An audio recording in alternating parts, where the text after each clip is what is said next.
Hey, what's going on, everyone? Welcome to another episode of Fostering with Rev J. This is where I'm giving you updates foster care journey that is going on right now. As I shared with you guys a couple of weeks ago, or about a month ago, we have received another child in our home. As you can see the pictures on my Facebook timeline and on my Instagram page. Now, we really don't know how it happened. It happened on a day that my wife was telling him, it was a Saturday, my wife was telling him to clean up his room. And you know how kids, you tell the child, go clean the room up, they go upstairs and they pick one thing up, and then they go back downstairs, and you call them back up again and tell them, go back and clean your room up. And my wife did that a couple times that morning. Now, I wasn't home at the time. Matter of fact, no, it wasn't even on the weekend. It was actually on a day they were off from school, and she was home, and I was at work. So I guess he got upset. And all I know is that there's a hole in the wall. Now, his story is, or their story is, that they were running up the stairs and they fell back onto the wall. Now, the kid is about 250 pounds, 230, but he's short. So he's a big 230. But still, I'm not convinced that by him falling on the wall, that would have put a hole in the wall. Now, I think he probably punched the wall. I don't know. And so when I don't know, I don't assume. I just know there was a hole in my wall. And when I got home, look at this. When I got home, he said, "Mr. Armstrong, can I talk to you?" I said, "Don't worry about it. Oh, we're gonna talk. See, because again, he must understand that he don't get to request my attention until I'm ready. Because I was hot. Especially at the moment, and especially before I got home, and on my way home, I was boiling. So I said, "Don't worry about it. Oh, we're gonna talk. Said, you do not have to put a special request in to talk to me today, because we're gonna talk." And we did. And now I told him. So again, and then when we talked, I don't know if he punched the wall or not. I didn't say he did, because he's gonna say he didn't, and we'll go around and around in a circle. And plus, now I do have cameras in my home, but on that vantage point, I don't have a camera, but I'm getting one. So the next time he try to use the excuse that something happened in that part of the house, he won't, because I will have it on camera.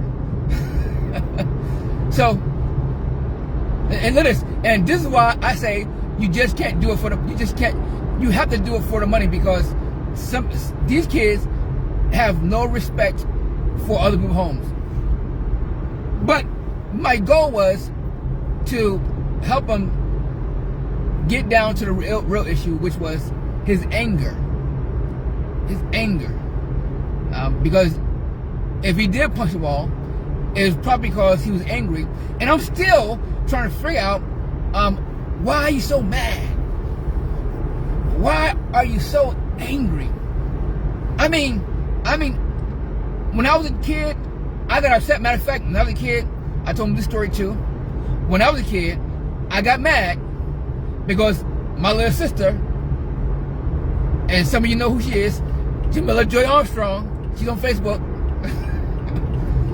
She broke one of my G.I. Joe toys when I was younger. And I got mad. I mean, I was like, ugh. And I got so mad, I think I threw something at my bedroom window, and I broke the window.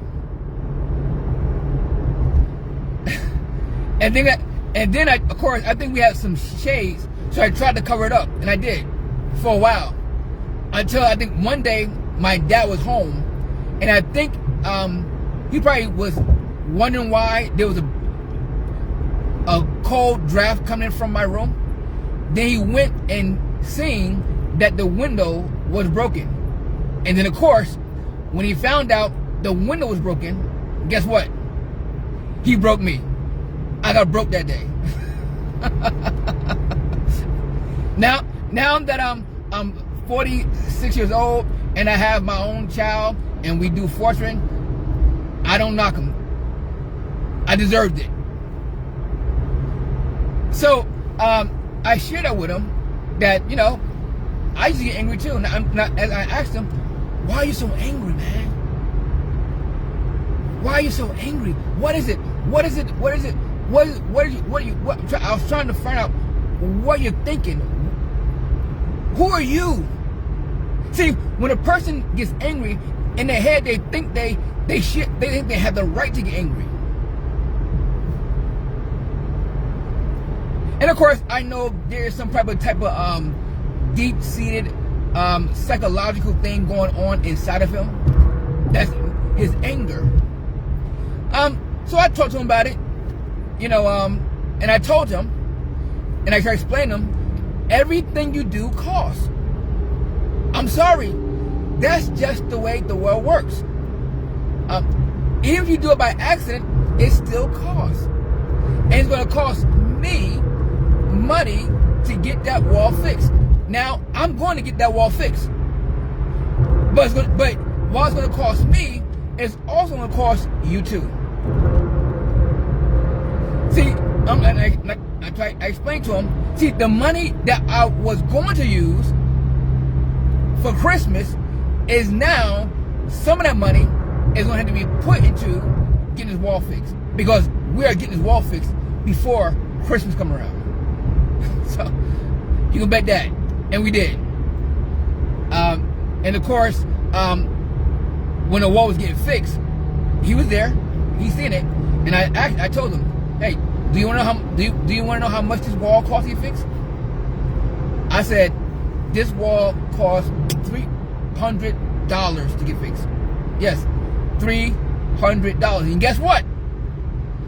The money that I have to spend for this wall to get fixed is going to be money that's going to be taken from your Christmas money. So, before it even happens, I want you to know that you may not get everything that you want for Christmas, because I had to pay $300 to the wall fix. Now, we give them allowance every week, and they say that when they break something in your house, you can actually take the allowance to make them pay for it. And I said, no, I'm not gonna do that. Because he only get $10 a week, and that'd have been like a lot of weeks they wouldn't be getting no money, and I want to be at least give him something. But definitely, his Christmas, he won't get everything he wants. Now, he wasn't. Look at this. He wasn't going to get everything he wants for Christmas anyway. My son, my own biological child, don't get everything he wants for Christmas. He knows that now. You know, one, because I buy him stuff all year long. You know, I'm paying $70, $80 for video games all year long. So, he understands that you won't get everything you want for Christmas. Now now what we do, we try to get some of the things that they want for Christmas. And my wife and I, we talk about it. You know, things that matter to them, we get it for them. A couple of things that they can have. So, but still, especially this year, you're not getting everything you want for Christmas. So, but my goal, I want them to understand that everything you do has consequences tied to it. So when you get angry and you don't think and you just blow up and start doing things out of anger is going to cost you. It always does. And that happens now, and it happens even more so in the real world. And it's not until you calm down and realize how you could have handled that anger on the way. Now, I always tell them, the issue is not that you're angry or you got angry. The issue is that how you expressed it. You expressed it by breaking something else up. And since he had a habit of that from his past home, he should know better by now. So again, now after I talked to him, I wasn't mad, I wasn't upset. I'm like, it's a wall. It's a wall. I'm not upset that you gotta spend the money, because when you have children, things are gonna break. When you have children, things will get destroyed.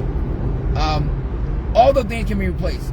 My only desire is that he learns how to get his anger in check. Relax. I'm like, relax, man. You're a child. I mean, you really don't have nothing to worry about. He says, you know what? He said this, I don't like being a child. I'm like, don't rush it. Because once you turn 18, you'll be responsible for everything that goes on in your life for the rest of your life. Enjoy being a child. Enjoy relaxing.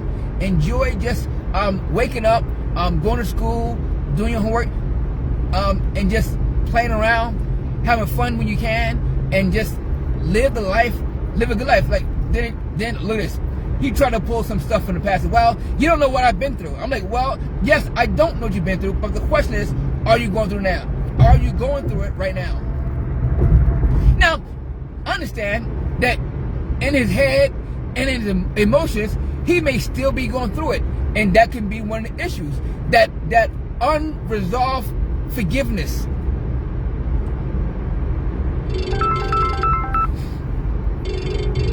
Him not knowing how to let go what happened to him in the past, or what he's been through in the past. And guess what? There's a lot of people like that. A lot of people still focus on what they went through, what they've been through, what other people did to them. Now, I've matured because a lot of things have happened to me. I mean some serious stuff too. I've had to go to court because of what other people did and try to blame me for it. But this is what I learned. No matter what they did to me, nothing they ever did to me stopped God from blessing me.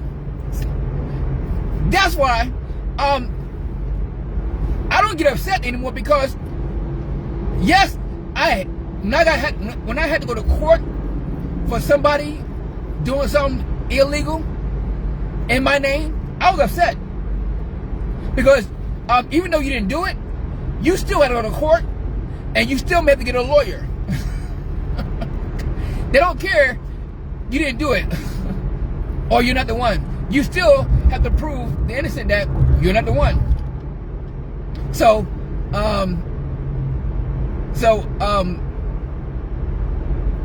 I'm not upset. I said, you know what? It happened. And I told the person, don't ever do it again.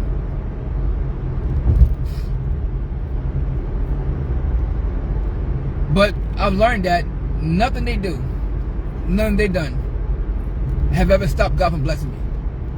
And God, and so it happens. Like again, with that wall, put my wall, my home, that child putting a hole in my wall. I was upset, when it first happened. But it's a wall. Him putting a hole in the wall will never stop God from blessing me financially, emotionally. I will keep going. God will keep on blessing. But my goal is that I want you to learn how to deal with your anger. I want you to get that resolved, because I believe that he will have a much more better life when he has resolved his anger issue, and that's what I'm praying for to happen to his life. I think he'll do so much more better in life once he's now have dealt with the anger issue. But that's been our journey. Matter of fact, I have another story I'm gonna tell in another episode, so stay tuned. I mean, this kid is just like see, my son is almost well behaved, you know, but this kid here is like, you know, he's been pushing the envelope, trying to, but I gotta remind him who's boss. I had to keep reminding him up front, I'm the one in charge. So, and that, you know, our goal is to help him to have a better life going forward. So guys, I will talk to you later. Talk to you soon.